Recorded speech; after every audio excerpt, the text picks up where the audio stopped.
Welcome back to Inside the SCIF. It's the Robert Taylor case. This one took place in Livingston, Scotland on November 9th in 1979, about 10:30 a.m. About 10:30. Right. Hey, at least we can nail it down, right? And he was with his red Irish setter. He always took his dog to work with him. Oh, the dog. Yeah. Okay. Yeah, it wasn't a beer or anything like that. No Scottish on the side, maybe some whiskey or something. No, not single malt. Malt.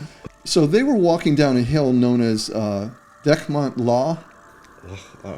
Law. Scottish accent. In Park Grey, which is just off the M8 motorway. Yeah, I kind of know where it's at. But yeah, here I'm showing the map. Well, yeah, here's the map right here. When he reached the bottom of the hill, he was shocked to see this large domed UFO hovering over the clearing. It was in an area where they were planting sapling, new trees that they were going to move to somewhere else, right? So he said the UFO was about 20 feet in circumference and about 10 feet high. And it had a rim around it below the dome. Okay. And it was made of a dark gray metal with a sandpaper-like finish. Also matte. It's a matte. But he said rough, like a rough finish. Okay. So I guess it would be matte. It would be matte nowadays. I guess it would be matte, right? Yeah. He said also that around the rim of it were these T-shaped protrusions that were standing up, and they went all the way around the rim of this thing. Cut out? Almost like antennas. Like antennas all the way around. That's very odd. It's very odd. I've never heard of it before. So he watched this thing for a while, for a short time, and as he's watching it, these two balls drop out. Okay. They drop out from... That happens. It does, especially when you get really old. These two balls drop out, and they're metallic, and they have spikes on them. And he said that they reminded him of sea mines. So these two sea mine-looking objects drop out of the object and start rolling. And they roll around the side of this object. They come around the sides of it and come straight towards him. And they roll up his legs and grab him. They have hooks.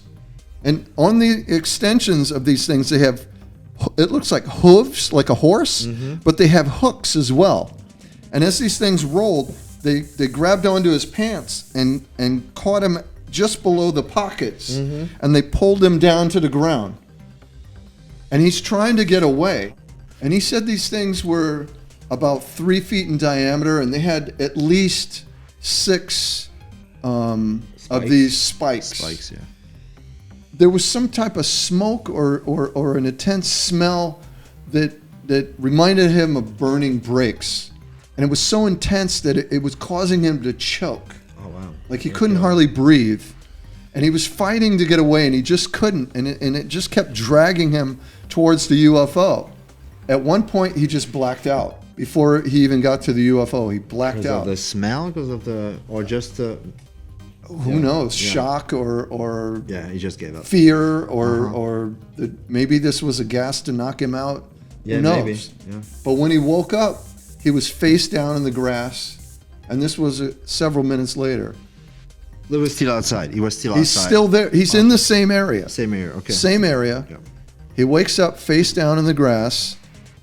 His throat is burning. He had a bitter taste. I'm telling you. We're trying to keep it clean here, folks. His clothes were ripped. His pants were ripped, right? And he had a pain in his head. Oh, no. He said his throat hurt, and he had pain in his legs. And he was covered in mud, and like I said before, his clothes were torn. From the thing rolling up on him and trying to drag him. He made his way back to the truck, and he worked for the Forestry. He was a contractor to the Forestry Service, so he had a radio in the truck. So he tried to radio in that he needed help and tell them what happened or whatever. And he said no matter how hard he tried, he couldn't talk. Oh, because like nothing would. His throat hurt so bad that every time he tried to talk on the radio, it couldn't. Nothing would come out. It sounds like it got completely dried out, or something. You know when you can't. Yeah. So his throat was burnt or something from some chemical or something. Yeah, exactly. Yeah. His vocal. Maybe he was trying to scream so hard that he strained his vocal cords. Right. Or maybe he's dreaming too. Or maybe he's on alcohol. Yeah. Right.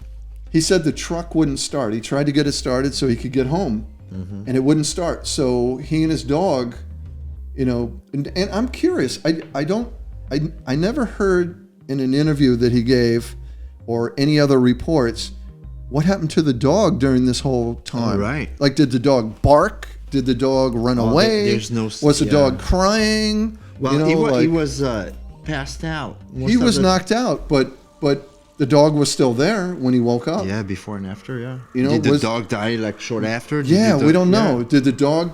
The dog couldn't bark because its throat was burning. He stole his from voice. The two balls. Now the dog is talking. Yeah. Who knows?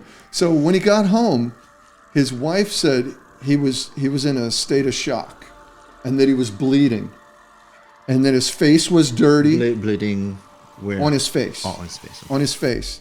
She said he had a scar on his chin, and that's where the blood was at. Oh, it's probably from being on a face down. Right. Yeah. Maybe he got dragged face down. Who knows? He also had, you said, on his thigh. Right. Yeah. On the thighs, right below the pockets.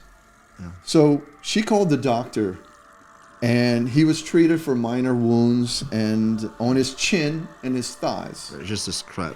Yeah, just minor stuff, right? Mm-hmm.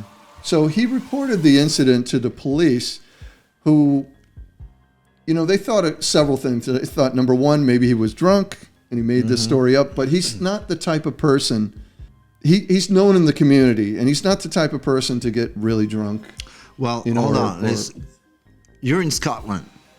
Yes, that's true. That's true. What's a really drunk person? Like a drunk person. You have a good point there, my friend. You have a very good point.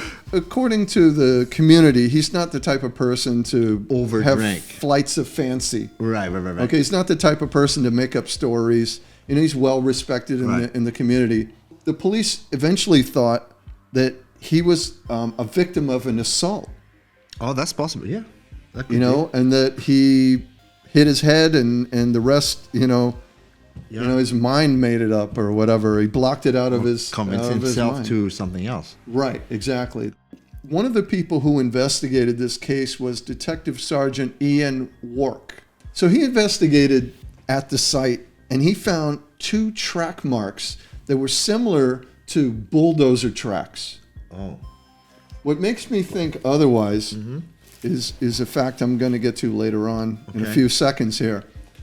He said that it looked like these impressions were made by a very heavy object that there were no tracks leading to or from this location. It was just dropped?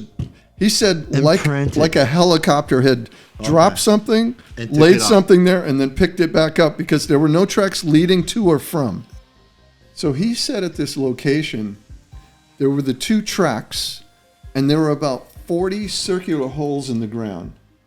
And it looked exactly like how he described these balls rolling. Mm-hmm.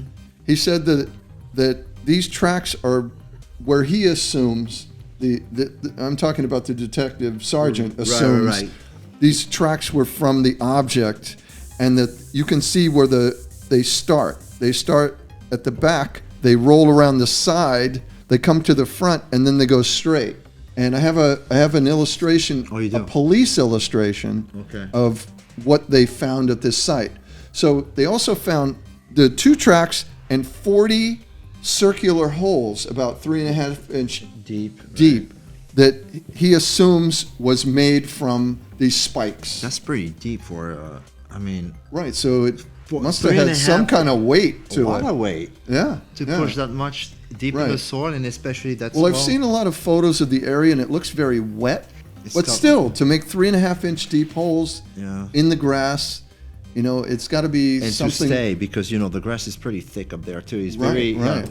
The police went to Robert Taylor's employer to see, and he worked for Livingston Development Corporation, and they wanted to find out, do they own any equipment that would make those tracks? Oh, right, because... So they measured the tracks, and they went and looked at all of their machinery, Yeah, and they had nothing that matched. Yeah. So they went to all the local construction companies in the area, To check, yeah. and none of them matched. So they're still perplexed at how these tracks were made, Yeah. in the ground. And like I said before, the weight of these tracks looked like it was made by something that weighed several tons. Yeah, obviously, yeah. Was there any burnt or any left residue of signs of burning? Not that I know of. Okay. Not that I know Because of. this one sounds like just made an imprint, landed, made an imprint, had those balls roll around, and And then took off. But he didn't see it leave. Right. He just woke up and it was. Right. I didn't even mention that. I'm sorry. When he woke up, it was no longer there. He didn't see it arrive, and he didn't see it depart. It was just gone when he woke up. That's some balls, huh? It took his balls with it. Yeah. His pants were forensically looked at by the police. They were examined by the police, and they determined that they were torn by an upward mechanical force from both hips. So the detective sergeant, Ian Wark, he was skeptical in the beginning. Yeah. Thought either the guy was drunk, and then they thought, no, he doesn't seem like, from all the people they spoke to, he doesn't drink a lot, and he's not the type of person to make up stories. Well, yes. No. Okay. No. Okay. He doesn't drink a lot. Meaning, Right. He The other guy, average or less than the average Scottish There you person. go. There you go. Yes, we qualify that statement. I'm sorry. No. And he believed at some point after doing this investigation, based on all the evidence that he saw, that Robert Taylor, something happened to him that was extraordinary, that was beyond, an assault. And it's a different story from the average cases we hear, or Right. I've never heard of another case like this. And usually, there are other cases where there are satellite objects that float around and fly around, but none that ever grabbed onto somebody. Right. There's a documentary out, and I have to put the link. we'll put the link to that. And Ian Wark takes you to the location, explains what he saw. Oh, he does. Yeah, Him himself, yeah. the cop. So I'm going to show you some pictures here. Okay, great. This is Robert Taylor here. He looks drunk there, right? Well, he's got seriously. He's got the nose and the cheeks, the rosy cheeks from the alcohol. This is an illustration that was done by a reporter, based on what he told them. But Robert never reported these tracks. Maybe he did, not that I know of, but perhaps. But there are several different illustrations of the object, but these are the T-shaped things I was talking about before. Right? Mm-hmm. Now, other people have done illustrations where it shows this object, but also a dome on the bottom. Oh, but I never heard him talk about that. Like a whole sphere. So here's an illustration, like a little more 3D looking. So you can kind of get an idea. Those T-shapes antennas remind me of something. It's driving me crazy. I can't. Like a gyroscope. Not a gyroscope. No, like for the wind. Yeah. Right. The one thing I'd be interested to know about is the distance between the holes as they roll. Are they consistent? And then so you can kind of figure out. He said these balls were about 3 feet in diameter. Yeah, so I don't know if that was including the spike or without the spike. Right, you know what I'm saying? You can figure out their placement. You would be able to figure out how big these objects were or how long the spikes were or whatever. So this is him at the actual site. And this is where the object was. And there's a fence here. Hold on, this is who? This is Ian or this is Robert? No, this Taylor? is Robert. Okay. Robert Taylor. Oh, Taylor at the scene. Okay. Detective Sergeant Ian Wark. And this is from that documentary I was talking about. This is the area where the UFO was. But look, now they have put a picnic table so you can enjoy your UFOs while you're eating. Yeah. Here he is explaining that he's standing where the object sat, and he makes motion with his arms where the holes were. Yeah. How the balls went around this object. And then this was the area here where it started dragging him back. Right. And so here's a little map here. So here's the M8 motorway. Right.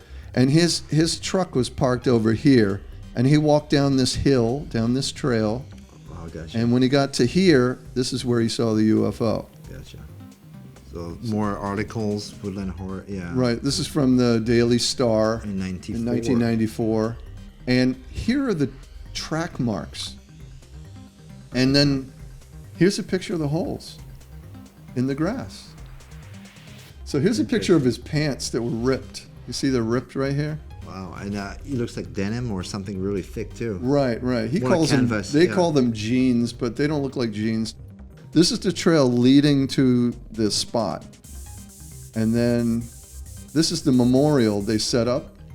That's so funny. So in the stone here, they put a plaque. Yeah, plaque. And so here's the actual larger plaque next to the stone that explains the entire story. Here's the actual plaque. Wow. 1991. Right. I like what it says here. This is the site referred to in Arthur C. Clarke's Mysterious World. Well, thank you for this. Sure. This case. If you know any additional details about this case, we'd love to hear about it. Thank you so much for watching. Please like and subscribe, and don't forget to check our Instagram page, Inside the SCIF. So we'll see you next time on Inside the SCIF.